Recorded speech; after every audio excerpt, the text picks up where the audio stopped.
My name is Brad Muniz, partner at Sobel & Company. I'd like to welcome you to Sobel Insights.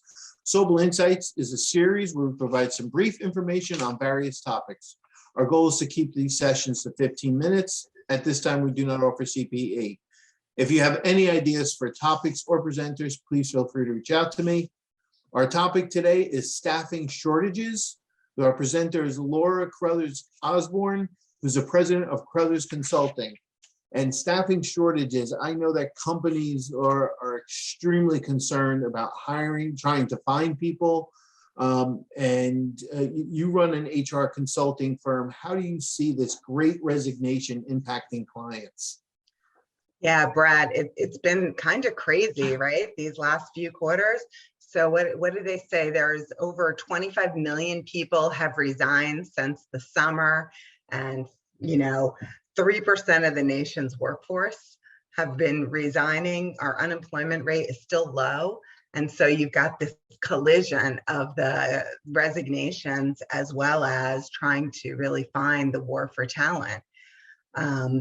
So we're finding many of our clients are struggling with this topic. They're losing people to companies like Google and Microsoft, people with unlimited pocketbooks that are offering crazy salaries, and they've got lots of flexibility. And they are having trouble replacing them for the same reasons. If we're looking at very traditional job structures, and not giving a lot of flexibility or really showing yourself as an organization to make yourself shine, they're feeling like people aren't even applying, or they apply, they set up an interview, and then they ghost them. They never show up for the interview. Yeah, we had that where my HR person interviewed somebody and pre-interviewed, and they were great. We thought would have been a great candidate. Yeah. And set up for an interview with 4 different people on Zoom at one time, which could be very daunting, but we all get on there. We sat there for 15 minutes, person never showed, and she reached out to them and they never responded. What surprises me is that they just don't say, I'm sorry, I found something else at this point. This whole ghosting thing is just confounding. Are there any things that companies could be or should be doing, offensively or defensively to position themselves right now? Offensive and defensive, Super Bowl talk here, right? Right. So I think, one of the things is many of these small and mid-sized businesses that we deal with, Brad, have these awesome stories to tell. And I think a lot of times companies place job ads just like they would write a job description. Here's the tasks, and it's very dry. So I think people need to show their culture, show their personality, understand the company's mission, really kind of change their way they're trying to even go out and do the outreach into the market. So that's one thing, is companies should really relook at their culture and their values and try to find a way to incorporate that into their job ads. What's special about working at Sobel? What's cool, right? Companies also need to include money on the job ads. That's something a lot of them don't do. People just go right by them if the salary isn't there, because they assume it's low, and that's why it's not there. So you got to include the salary on the job ads now.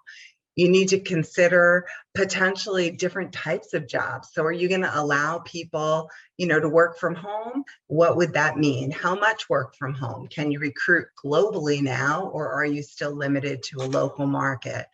Are you willing to tap into different things? Are you willing to get maybe a couple semi-retired people to fill one job? They all want to work a smaller amount of hours so they don't hit that cap, but they still want to be in the market a little bit. So thinking about, can you restructure jobs? Can you have 2 people share a job or 3 people share a job?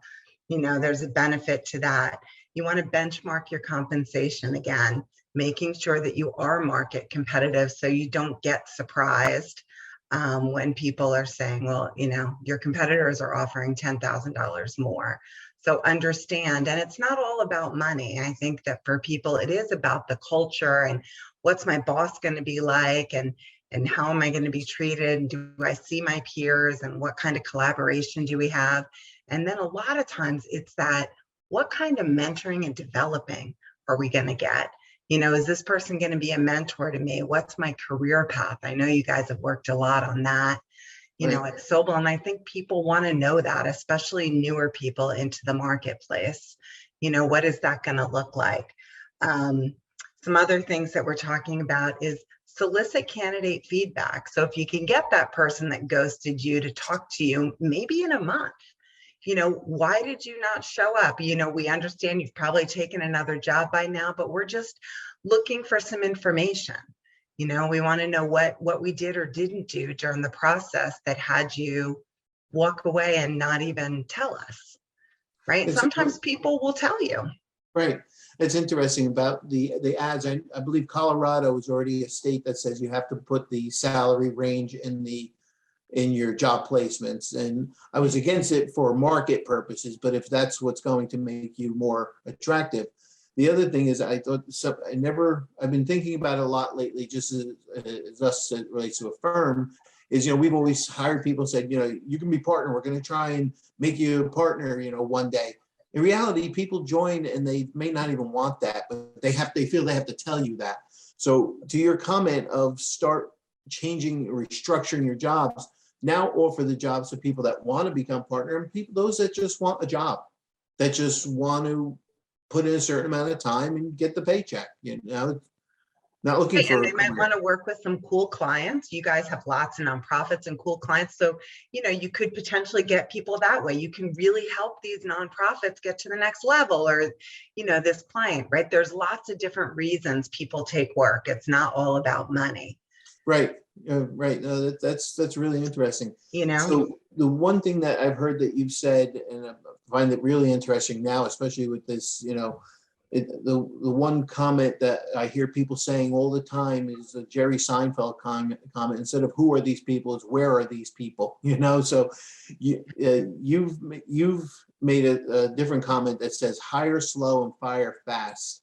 You know, can we really do that in this environment right now?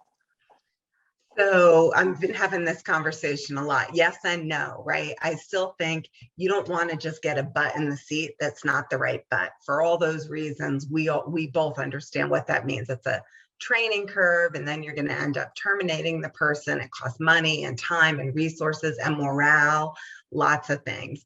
But you might think about hiring, if you need to hire fast, reducing some of the criteria for the job, saying, you know, maybe I should hire someone that's really hungry and smart, but maybe they don't have all the criteria we want.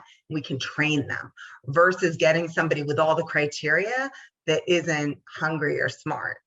Mm-hmm. Right? You know what I mean? So kind of looking for that person that's got the right willingness versus the right criteria. I think Exactly. sometimes maybe you do a little swap out there. Right. And I think you still want to go slow enough that you can find the right person and compare people, but not too slow. So the fact that you had 4 people on Zoom at one time, that's a good thing. Companies that have 4 individual meetings that take, you know, a couple weeks to get them on the calendar, right now, that's not good. You know, people are moving quicker. But if they really like your company and what you have to offer, they're going to want to slow things down and meet a few more people too. Let them meet some peers. Yeah, that's one of the things that we try to do, to have the peers meet them, because, you know, I'm 50 something years old and we're working with 20 somethings. I'd rather have a 20 something give me their input rather than my view of the individual alone, especially since those are the people that are going to be working with them too. Right, right. You know, and the other thing, speaking of that 20 something, is an employee referral program. Any company that doesn't have that is just crazy. You should have an employee referral program, and even a client refer employee program, right? I think you guys have a newsletter, so you announce things like that. But people should tap into their clients. Hey, I need someone like this. Do you know someone? It's all about networking. Placing ads on Indeed aren't necessarily going to get it done. It's being creative. What are the other sources, you know, that you can find? The other side of your comment was fire fast. I think that that's something that a lot of companies don't do. And I've seen it with us, somebody's not working out. It's like, maybe we should get rid of them. No, we really need them. We absolutely need them. And guess what? They wind up leaving on their terms then. Yeah, so my thought on that is, a lot of times when that happens, and you're right, Brad, it happens a lot. People are like, or even right now, oh, it's too hard to replace them, I'm just going to keep them here. It deteriorates the morale of the people around them. And then you end up losing a superstar because they don't want to keep working with the slug that they're working next to, that, and the person might not be a slug. That was kind of mean. It could be a well-intentioned person that the job is over their head. Right. And this person all day long is getting asked, how do you do this? How do you do that again? Can I, good intentions, but it's taking them away from developing in their own job. So I think there's not many reasons why I would say fire slow. I think once you know it's not the right fit, you treat somebody with dignity and respect. You help them exit graciously. Most of the time they know it's not working too. And it's better for everyone. Yeah, and one of the things that I've been a very big proponent on is what I refer to as counseling out. I'd much rather help somebody find a job than have them be pressured by a recruiter sometimes that puts them in a job that benefits the recruiter better than it would the candidate. And well, don't get me wrong, I think recruiters are fabulous. I've worked with them for many of my years. But the clients are a lot of times looking for people. If it's somebody that's good enough to work for a client, why not counsel them out? And again, then we do it on joint terms. When you know that they're not happy, let's work with this. And I said to somebody one day, listen, I know you're not happy with this. You're thinking about leaving. Why don't you just stay a little bit longer? Let's get through this session, and then we will help you find a job. And you take as long as you want to try and find the job. I don't have a problem with that, but I'd rather we help you and you get into something that you really want than you feel pressured and you're leaving under disgust. But trying to get best practice. Yeah, but trying to get other people to think that they don't want to do it because they can't lose them from the job. I said from one of their clients, I'm like, well, when they quit, what are you going to do? Have them come back and work on the client?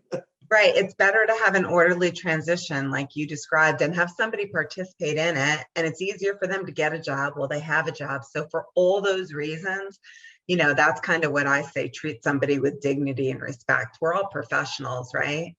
Absolutely. Absolutely. So, well, Lucy, I only had a few questions, but I know that you're going to have a session coming up talking about more on this too. And I strongly recommend, to your comment, people have to start thinking how to do things differently.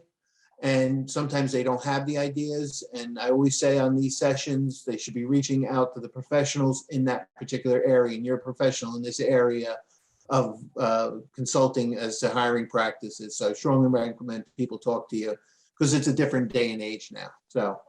Yeah, thank you. Thank you. Yeah, we've got, a good team of 25 people that love this kind of work. So happy to have a conversation with anybody. Great. Thank you very much. And thank you everybody for tuning in. Thanks, Brad.